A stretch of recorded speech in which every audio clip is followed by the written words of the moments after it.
La mort de Marge a plongé la famille Simpson dans la période la plus douloureuse de leur vie. Alors qu'elle sortait du supermarché, elle est tombée sur un voleur armé. Le malfaiteur a tiré et tué Marge avant de prendre la fuite. Elle s'est effondrée dans une mare de sang. Pendant ce temps, la famille, ignorante de ce drame, était tranquillement en train de regarder la télévision. Le téléphone a sonné. La police a annoncé à Homer la terrible nouvelle. Il s'est effondré au sol, en larmes. Les enfants, eux non plus, n'ont pas réussi à supporter ce choc.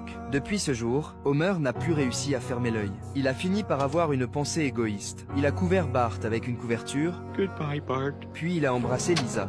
Goodbye, Lisa. La perte de Marge l'a plongé dans une profonde détresse. Il a alors décidé d'en finir avec la vie. Après avoir écrit une lettre d'adieu, il a attaché une pierre à son corps. Puis, il a pris la pierre dans ses bras et s'est dirigé vers le pont. Soudain, une voiture est arrivée à sa hauteur.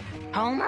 Bart? Pendant un instant, il a cru revivre son tout premier rendez-vous avec Marge. Mais ce n'était qu'un rêve. Un conducteur qui passait par là l'a finalement ramené chez lui. Le lendemain, la police a retrouvé Maggie qui avait disparu. Cette nouvelle a redonné un souffle d'espoir à Homer. Peu après, les funérailles de Marge ont eu lieu. Tous les habitants de Springfield sont venus lui rendre un dernier hommage. À la fin de la cérémonie, Homer a fini par accepter la réalité. Mais la douleur ne s'est pas dissipée pour autant. Lisa est devenue silencieuse et renfermée. Bart fait souvent l'expérience d'hallucinations où Marge est à ses côtés et il commence à mûrir peu à peu. Chaque jour après l'école, il prie Dieu, espérant que Marge ressuscite.